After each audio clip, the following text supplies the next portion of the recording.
welcome to another episode of The Science of Sales and Marketing. I'm Caitlin Honta, co-founder of Sirona Marketing, and I'm hosting today's session with my co-founder, Abdul. And today we are joined by Jake Strich, who is the head of marketing at Ganymede. Welcome, Jake. Having me.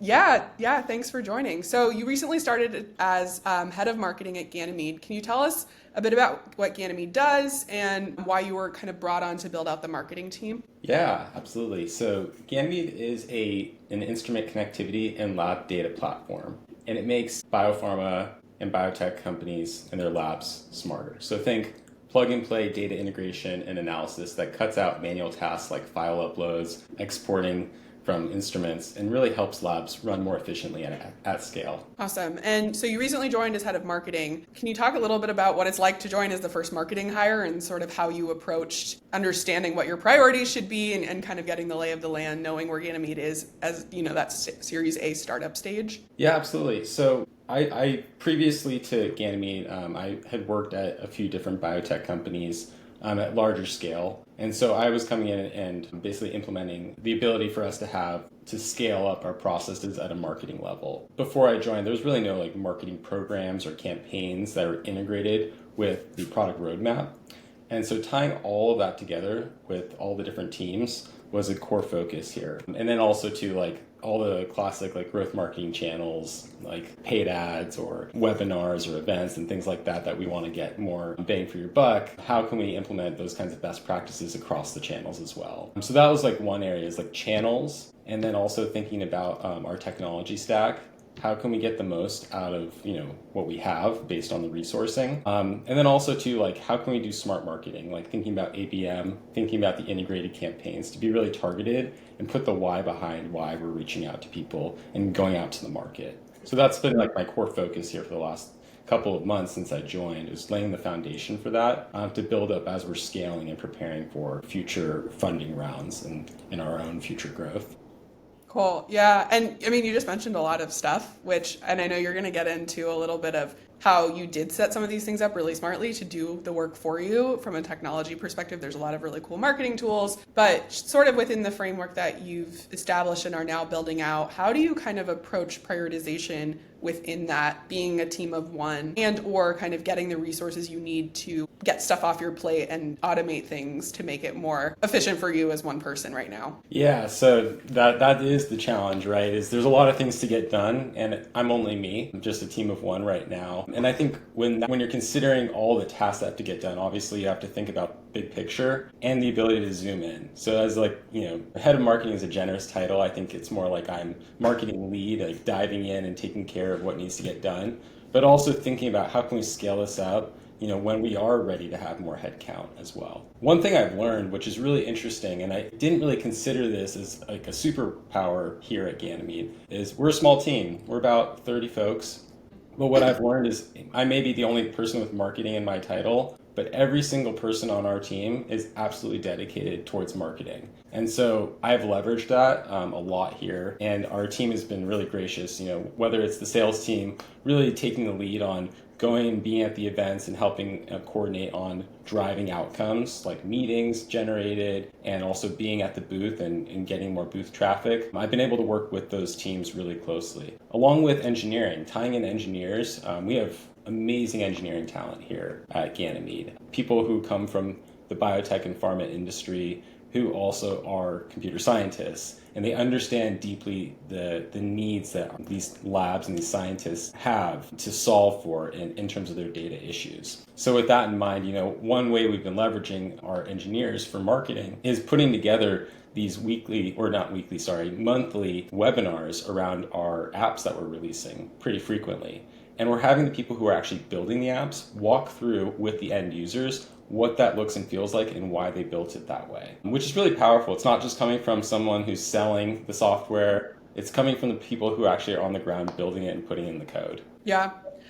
We hear a lot, kind of what you've been saying broadly is marketing is everyone's job. In every company it should be, but especially in the early stage when, everyone is representing the brand, and every touch point you have, you're building that awareness of who Ganymede is, why you all are a great solution. There's always that opportunity to represent that because, you're not a huge company that's super, super well known, though you're building that recognition, of course. Would you say that notion of getting everyone on board to be marketing or always marketing, is that something that just is embedded in the company culture, or is there certain things that you're doing to help drive that with the broader teams that you're working with and partnering with? Yeah, I would say like it's a both situation, but really our culture is embedded with not just building great products, but being able to tell people about the products as well. So when it comes to like these motions, it's kind of like a reflex that everyone has to think about marketing. It's not an afterthought. It's really of like, how do we make sure that this is easy in terms of the value props and statements that we're putting out there and aligning it actually with product value and delivery.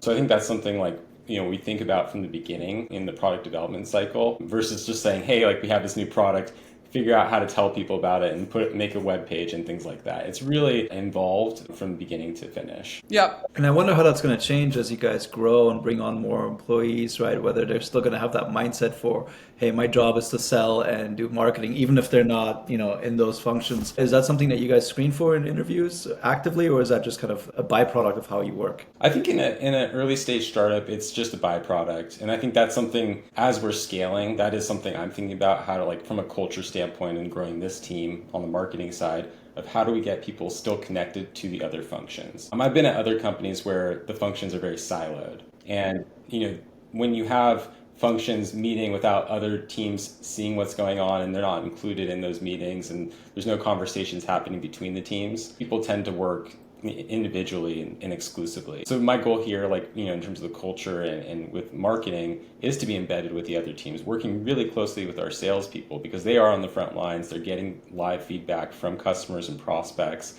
and also talking to the engineers about what they're working on as well, and the complexities and the nuances of the different development issues that they're working through too. Yeah, and one of the things that you said that I also think really stands out is that every person, whether they're a marketer or engineer in product development, the underlying question is like, what's the value for the customer? It's not, I'm building this cool technology in a silo, or I'm, just focusing on my role as this very specific slice. It's like, I'm focusing on how can I build a better or market a better product for what's going to serve what the customer needs.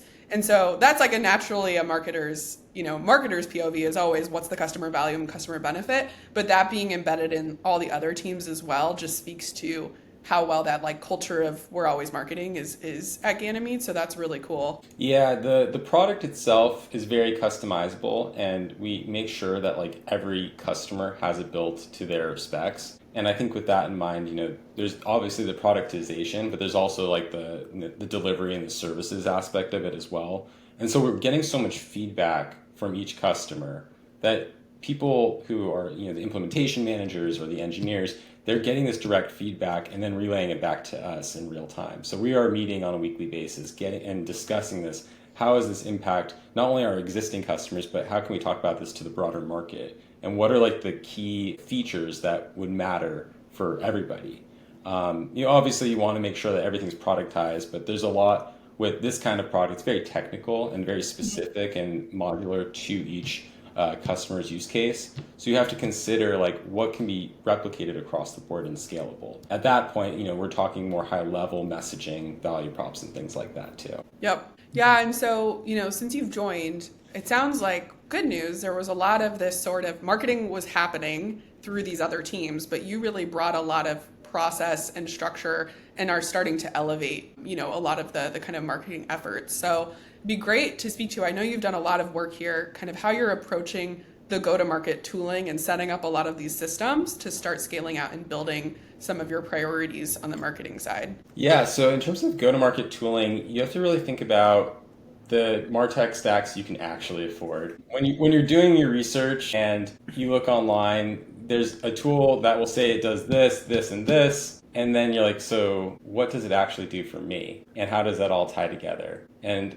what I'm really grateful for is working at a company like this, at Ganymede. We're very technical and we like to think like through integrations and data flow and things like that. And my CEO really challenged me around this, was making sure like all of the different technologies that we want to implement actually has impact, actually integrates across, and we can actually see it in being sourced in a single place. So with that in mind, it's like, what is your marketing automation platform? So like the fundamentals of Martech, you need your marketing automation. You need some sort of data enrichment tooling. You need a way to de-anonymize web visitors. That's a new tool that's come out in the last couple of years, but now it's a must-have because that is real-time insights you can pass along to your sales team. How do you align messaging with your SDRs doing outreach as well? Making sure that they have all the information and that they're equipped with the right messaging to do that kind of outreach. So a lot of it has been tied to providing context internally and also gathering more data around people who are engaging with us, whether it's through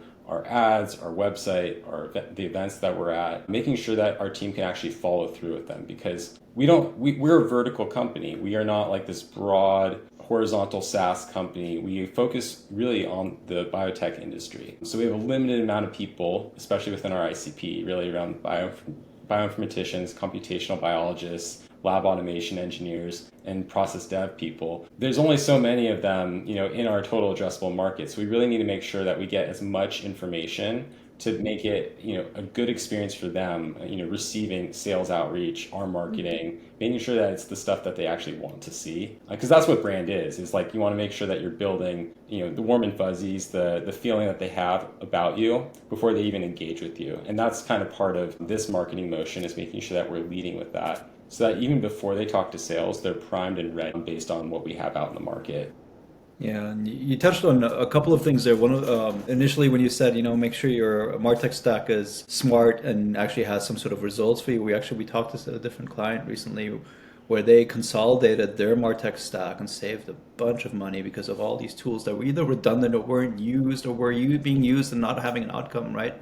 And being able to take that money, reduce it, and take that money and invest it elsewhere in other activities. So that's something that it's easy when you start up building your Martech stack. It's easy to go down the road of I need this tool and that tool. Next thing you know, you've got this kind of big, puzzle there in front of you. So I'm fully with you. I don't think you need the whole world. I think you need the right tools. Yeah, I think when you think about that, and Abdul, that's a great point, is like you could buy every tool in the book, but at the end of the day, like as the person who owns these tools and leads this, like I think when you're thinking about budget and impact, you just don't have those resources available in an early stage startup like you would in a larger company. So you really have to be more discriminate about what tools you onboard. Otherwise, the worst fear I have is like I onboard too many tools, we have too much tech bloat, and we're in tech.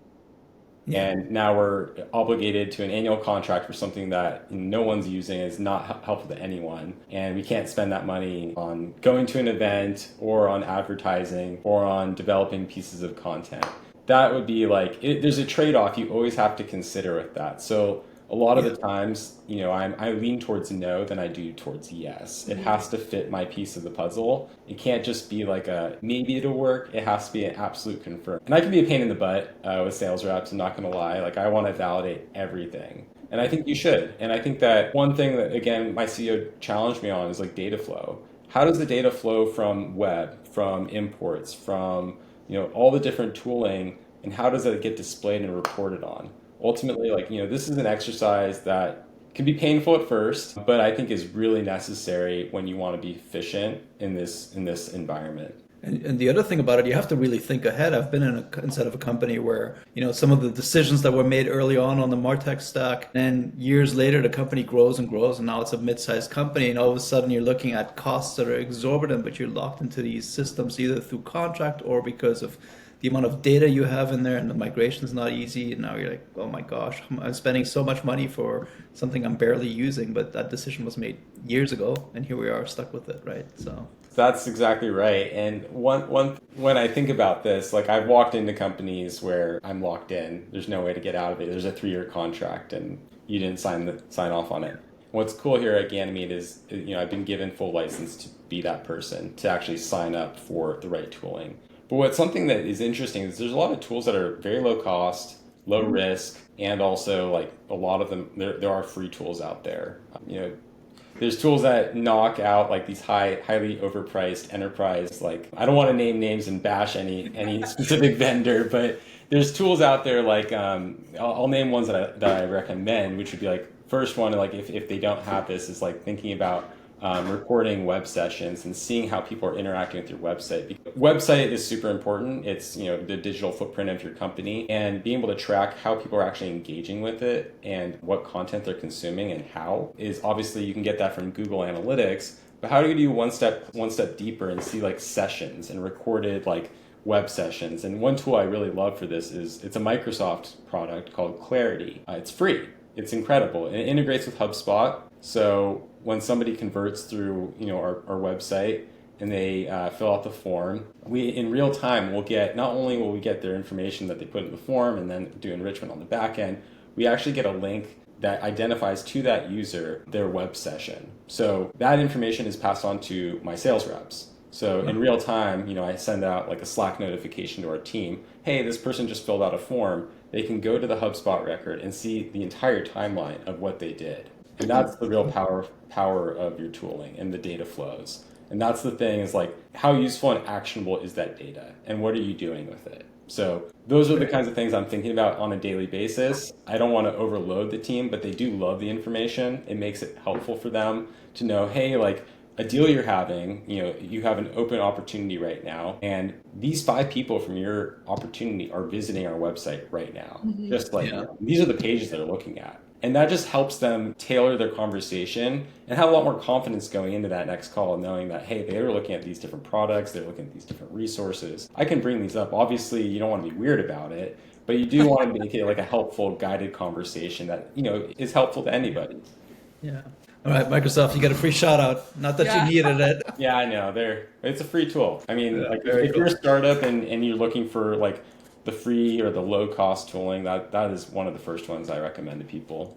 And you're just like a whiz at knowing how to connect all these things together. I do think, like you've said, there are free tools out there for a lot of these different things. You just have to probably learn how to kind of stitch everything together and make, the data flow correctly. So, that's always something that might take a little bit more work on the part of the marketer than a paid tool might enable. But it's still really cool. One of the things I also really like that you said is that when you know your target audience, and there's probably potentially even write out a full list of who those folks are, the important piece, it's still important to track, but what becomes important is the depth of information you're getting. It's not just, I need a lead to enter my system. It's, I need to know more about this person to understand better about how to engage with them, especially for this audience who's highly technical and scientific. Having more information about each lead versus a bunch of leads that you maybe only have a little bit of information about, which is more common potentially in horizontal, where you're just targeting a lot more people, you need to know a lot more. So I feel like, Abdul and I talk with a lot of companies where they want to invest a bunch of money in growth and demand marketing, and they're like, we're going to pay for all this money in SEO, SEM, or all this money in Google ads, and they're going to, potentially waste that money because it's not actually reaching or getting information on the exact leads that they should be going after. So I really like this like personalized or more in-depth digital marketing that you sort of landed on. Obviously, you want net new leads, but you have to think also too, like, how are you treating the people that are down funnel too? So, in terms of that, like what kind of programming and services or offerings are you putting out to people that are already in your database? Because people in your database are the most likely to convert to an opportunity versus like the linear path of someone going through and filling out a form and becoming a lead right away. Like that's a really like the dream scenario, right? But there's also the reality that there's people that are not ready yet, Yeah, that's how they buy. The common statistic is 5% of leads are really in market and the rest are not. So the question is like, how do you gather those signals and make sure that you're actually finding out who's ready? So part of it is like, you should be running the different types of tactics like SEO. SEO really to me is more like how do people identify you on the web? And this is actually a really interesting topic because it is worthy to invest in understanding how Google perceives you, because Google is just taking data. For example, you're using Google Search Console. It's just taking the data of how people are seeing you show up in search results, how they're finding you, and how they're getting to your page. And that can help you tailor the content you're putting out too. And also like building out different pillars and areas. Because once Google identifies you as an authority on a certain topic, then you're going to be showing up for those search results. And on the paid search side, it's like, what keywords are actually driving, demand? And which ones actually have like dollar signs tied to them that you should be bidding on? And which ones are like more like longer tail, lower volume, but still high intent. And that's the interesting thing about our industry. And I think what differentiates, biotech from, let's say retail, for example, where you have like high volume, but like lower cost. You might have higher costs here, like in terms of per clicks and things like that, but it might be very low volume. And the reason why is that, the competition can be very high just to fight for, 100 searches per month on a keyword. Because it could be for a certain type of instrument, it could be for like an ELN or a LIMS, and things like that are worthy to bid on within this audience. So I don't look at keyword volume really as my primary metric. I look more like at the competition index. I look at like the min and the max page bids that people are putting on, because that's telling me that there's a market for bidding on that. And then really tying that in, how relevant is that to your services and products, really can play into that. So like that's the always on stuff that you always have to consider. And then on the ABM side, like you should be running ABM. And ABM is really just good marketing, defining your universe of accounts and making sure that you're showing up in front of them on a pretty frequent basis, whether that's ads, whether that's going to the same conferences that they're going to, or even like setting up different kinds of Guerrilla events. So some of my favorite kind of Guerrilla events would be like, I call them Guerrilla events because these are kind of like scrappy things, but some fun ones like food trucks, parking a food truck right outside of their office. You'd be surprised how much foot traffic you could draw out of an odd office when you have ice cream. It's something people really like, and it's genuine, it's fun, and it does drive pipeline. So like there's things like that you should consider, like in terms of like your tactic mix and getting out and getting in front of these different people. And then on the note and following up on ABM, going back to like bloated kind of systems, this is a specific area that is a real opportunity within biotech, is that right now there's a trend in that industry, the ABM kind of vendors. Before there was kind of like a few big players in town. Again, I'll avoid naming names because I don't want to bash anybody, but I think it's important to think about this because some of them sell like as an ABX platform and they orchestrate all these different things. And my experience is if they do all these things, then they may do nothing. And they may not be very helpful for you. And so what I'm seeing in that space is there's this unbundling where it's more like point solutions and specifically what you want to do. So for example, the de-anonymization and identification of website visitors, or more targeted landing page builds based on the accounts that you're going after. So things like that where you can really get specific within ABM. I'm finding that to be much more successful than like these platforms that have been more traditional. Right. Yeah.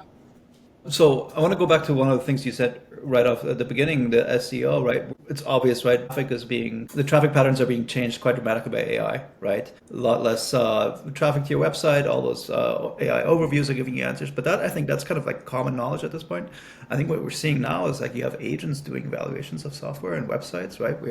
Caitlin and I do that. We go send out, and we have AI go in and review a whole bunch of tools for us, and then we'll only go look at the websites of the top 2, even though the system, the AI looked at like 7 of them, right? How are you addressing that? Are you thinking about that at all? Absolutely.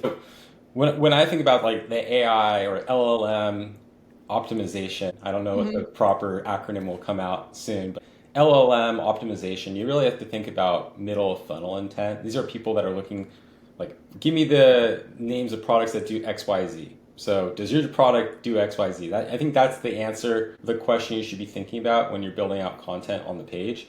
Because AI, the LLMs that Google has crawling all the pages, like they've been doing the crawls for years now, like 20 years at this point since Google's been around. The only difference now is it's collating all that information into those snippets at the top. Perplexity does something similar. They'll like list it out and it's in like a chat interface. And I think that's really useful. Like as an end user, I use that pretty heavily as well. So I definitely understand the need for that. And the question is like, how are you structuring the information on your website, the documentation, and do you have LLMs built within your website too? So people who want to go there can find what they need as well. And we have that on our side exactly for this reason. So like having a chat GPT or a GPT to do those kinds of things has been really helpful for our users. But to show up in these results, you really have to think about the categories that you're playing in. And again, it doesn't really change like from an SEO play versus AI/LLM. Like you still have to position yourself in the right category, doing the right offerings in the right places. And AI LLM is just collating that and then summarizing that information so that it can display that to you. So hopefully when you do your search next for instrument connectivity tools and lab data platforms, that's how Ganymede will be showing up, because that's how we identify ourselves, and that's how AI is just a mirror of what we're trying to put out there. Yeah, it's funny. We used to Google ourselves. Now it's like you got to chat GPT yourself to see if you show up, Oh gosh, I'm afraid to do that. Yeah. One of the things that's also so important and is something that is true for you all is, I think where sometimes we see these programs or these efforts fail is that the company doesn't actually have clarity on who they're targeting because they haven't done the work to identify their core ICP. Whereas you all have done that and you've validated this is who we should be speaking to and this is who we should be selling to. So when you build those digital marketing channels and efforts, then they're effective. You're seeing the response that you want. So I think it'd be great to, some of that work I imagine, predated you joining Ganymede, but one of the things that you've also talked about is just how to best translate to a scientific audience kind of messaging and brand or thinking about marketing to them. Anything to share in terms of, what you've done since you've joined Ganymede to sort of speak to that really technical scientific audience in a way that's clear and understandable? Yeah, so we do have really good mapping based on our ICPs. So we've really clearly defined pillars and personas. I think that the challenge here at Ganymede in particular is it's a very technical tool, but it's solving for the problem for people that may not be the technical people. The technical people I'm referring to would be your DIT teams, the bioinformaticians, the computational biologists. But the scientists in the lab, they're technical in their own way, and maybe not in the coding and doing all that kind of stuff like this is. So really we want to show how this ties to your workflows. And that's something I'm building out right now. It will be published soon, probably right around when this podcast goes out. So part of that is reframing our messaging, both how we want to be identified and viewed to the world. So refreshing the homepage, having it really clear in our nav bar of what who this is for and the different personas. And we have that right now, but we're tying in a couple different things around workflows. So for example, plate-based assays, thinking about your bioprocess teams as well, and chromatography, just to name a few. So that's a few of the things. We're building out apps, basically, spinning out these apps to target these scientists, to show them, hey, you can do all these things. Yes, on the back end, this is really the power of the tool. Here's the front viewer of everything that's going on. So they're getting that UI based on all the porting of data from their the global sites and their instruments all through the Ganymede cloud. So that's displayed in a very easy real-time analysis for them. And so they don't need to know all the things, all the technical background later. And so what's cool about Ganymede is we've really been working the technical audience for years. And at previous companies I was at, one of the challenges was winning over the IT audience, winning over the technical stakeholder. They may not be the direct buyer, they may not be the end user, but they are heavily influential and they have their requirements that must be met, especially in this environment. There's a lot of data privacy concerns, GDPR to name a few, that you have to have really ironed out. And if you can't address that head on in the sales cycle, you're going to be in trouble. So that's one thing from a marketing standpoint, we've led that way.